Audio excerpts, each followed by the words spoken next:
Mendel जो कि father of genetics हैं, और जेनेटिक्स क्या है? जेनेटिक्स साइंस की वो ब्रांच है जिसमें हेरिडिटी और वेरिएशंस की स्टडी की जाती है। तो थोड़ा सा हम मेंडल के बारे में जानेंगे कि मेंडल कौन थे और कैसे उन्होंने अपना काम शुरू किया।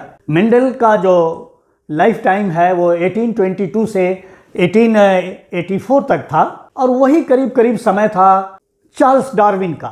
चार्ल्स डार्विन जो थे 1809 से 1882 तक थे, तो दोनों का कार्यकाल भी करीब एक ही था।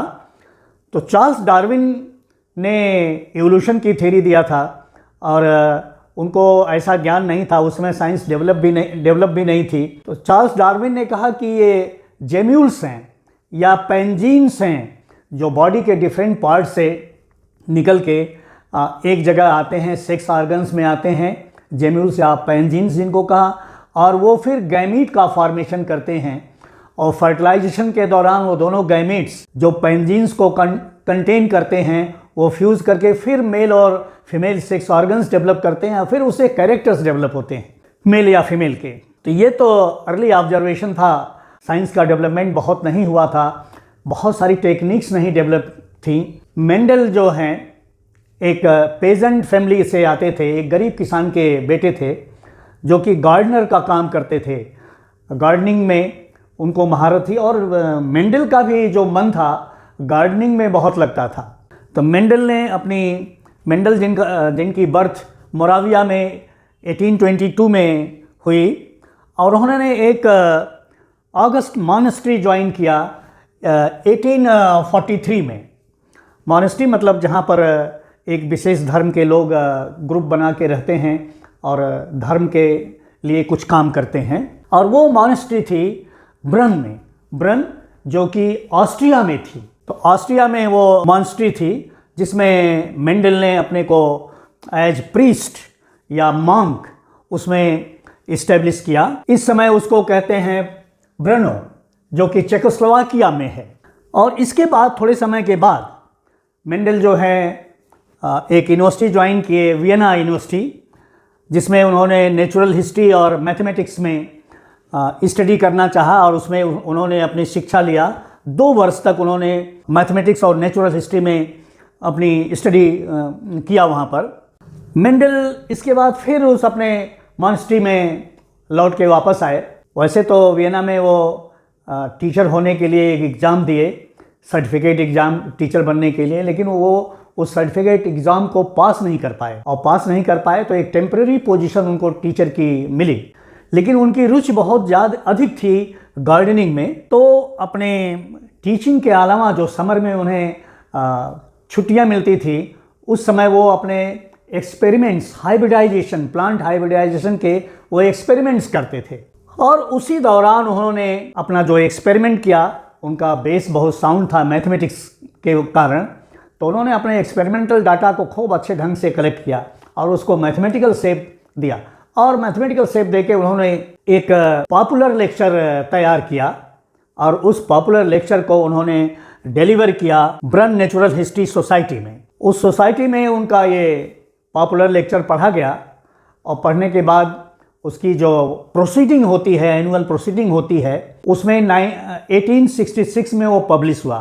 मीटिंग तो हुई थी 1865 में, और पब्लिश हुआ जाके उसकी प्रोसीडिंग में। जैसे हम लोग स्कूल कॉलेज में पढ़ते हैं और हमारी एनुअल मैगजीन्स निकलती है, तो उसमें बच्चे बहुत कुछ लिख के देते हैं या बोलते हैं, वो फिर प्रिंट होके निकलता है। तो उसी तरह से उस सोसाइटी में उनका वो लेक्चर हुआ था, जो कि बाद में पब्लिश हुआ, और पब्लिश हो गया। इसके बाद वो ऑब्स्क्योर हो गया, धूल फांकने लगा, ऐसे पड़ा रह गया। इसके बाद 3 साइंटिस्ट इंडिपेंडेंटली अपना वर्क कर रहे थे, और उनके नाम थे ह्यूगो डे व्रीज, कॉरेंस और टशर मार्क। ये इन लोगों ने फिर उसी मेंडल के वर्क को, जो प्लांट हाइब्रिडाइजेशन पर उन्होंने अपना पॉपुलर लेक्चर दिया था, उसी को फिर डिस्कवर किया, और अपना पेपर लिखने के लिए वो लिटरेचर की तलाश में थे। तो लिटरेचर, कोई भी जब साइंटिफिक पेपर लिखे जाते हैं तो ये भी देखा जाता है कि क्या कहीं कुछ पहले वर्क हुआ है, तो उस वर्क को वो अपने उस पेपर में जगह देते हैं, रेफरेंस देते हैं। तो जब उन लोगों ने लिटरेचर तलाशना शुरू किया तो देखा कि अरे भाई, ये वर्क तो 1866 में ये ऑलरेडी वहाँ की सोसाइटी ने अपने एनुअल प्रोसीडिंग में पब्लिश कर रखा है। तो ये फिर इन लोगों ने कहा कि नहीं, ऑलरेडी ये पब्लिश्ड है। तो इन तीनों साइंटिस्ट ने जो मेंडल का वर्क था उसको रीशेप किया और उन्होंने मेंडल के नाम से लॉज ऑफ मेंडल्स, मेंडल का फर्स्ट लॉ और मेंडल का सेकेंड लॉ इन लोगों ने दिया। मेंडल ने खुद अपना कोई लॉ नहीं दिया। मेंडल ने जो अपनी एनुअल प्रोसीडिंग में अपना पॉपुलर लेक्चर दिया उसमें कोई लॉ नहीं बताया। उन्होंने अपने एक्सपेरिमेंट्स के रिजल्ट्स बताए कि ऐसे एक्सपेरिमेंट किया और ये रिजल्ट आया। तो जब रीडिस्कवर हो गया और उन्होंने इसको दिया तो फिर उसके बाद लॉ का शेप तो इन तीनों साइंटिस्ट ने दिया। तो एक बात बहुत मार्क करने की है, मेंडल ने खुद ये लॉज नहीं दिए थे, ये दूसरे साइंटिस्ट ने उनको फर्स्ट लॉ और सेकेंड लॉ करके दिया। मेंडल के समय जीन्स के बारे में कोई जानकारी नहीं थी, तो मेंडल ने उसको कैरेक्टर्स कहा या मर्कमल कहा था। ये दो चीज़ उन्होंने यूज़ किया था। और उसका बाद में जब इंग्लिश ट्रांसलेशन हुआ तो इन दोनों चीज़ों को कहा गया कि इसकी मीनिंग ये होती है फैक्टर्स या डिटर्मिनेंट्स, और उसी को ट्रेट भी कहा जाता था। लेकिन जीन की डिस्कवरी उस समय नहीं हुई थी, क्रोमोसोम के बारे में नहीं जाना जाता था और मायोसिस के बारे में भी कोई कुछ पता नहीं था। तो उस समय के लिए ये एक माइलस्टोन था मेंडल का वर्क। मेंडल, ऐसा नहीं कि मेंडल ही पहले वर्कर थे, मेंडल के पहले बहुत सारे लोगों ने वर्क किया था, लेकिन उन लोगों को सक्सेस नहीं मिल रही थी, उनके काम करने के तरीके नहीं अच्छे थे। और ये मेंडल की लत थी कि मेंडल जिस सोसाइटी में मॉन्क की तरह से रह रहे थे ब्रन की, उसमें गार्डन पी की बहुत सारी वैरायटीज़ थी। गार्डन पी एक ऑर्नामेंटल प्लांट है छोटा सा, जैसे हम लोगों को मटर के पौधे दिखते हैं अपने फील्ड्स में, उसी तरह की वो ऑर्नामेंटल प्लांट थे। और उसके सब 34 वैरायटीज़ थी। उन 34 वैरायटीज़ से मेंडल ने 22 वैरायटीज़ को सेलेक्ट किया अपने एक्सपेरिमेंट में। 22 वैरायटीज़ इसलिए सेलेक्ट किया कि वो उनमें जो कैरेक्टर्स थे वो बहुत अच्छे ढंग से विजुअल थे, वो बहुत कंट्रास्ट शो कर रहे थे कैरेक्टर्स में। इसलिए मेंडल ने आउट ऑफ 34 वैरायटीज़ 22 वैरायटीज़ को सेलेक्ट किया और अपने मॉन्स्ट्री में उसको ग्रो कराया और ग्रो करा के अपने एक्सपेरिमेंट्स को करते रहे। उस एक्सपेरिमेंट में मेंडल को सक्सेस क्यों मिली? एक तो मेंडल का जो एनालिसिस का तरीका था वो मैथमेटिक्स के कारण उनका बहुत स्ट्रांग था, बहुत अच्छे ढंग से वो मैथमेटिकली चीज़ों को एनालाइज करते थे। जो प्लांट्स उनको मिले थे वो प्योर थे, वो कई जनरेशन्स तक ग्रो कराया उन्होंने और देखा कि नहीं, ये प्लांट्स जो हैं प्योर हैं, इसमें कहीं पर मिक्सिंग नहीं है, ब्लेंडिंग नहीं है, दूसरे कैरेक्टर्स नहीं शो कर रहे हैं। प्लांट्स बहुत इजीली अवेलेबल थे, बहुत अच्छे ढंग से मिल जा रहे थे और प्लांट्स की लाइफ साइकिल बहुत शार्ट थी।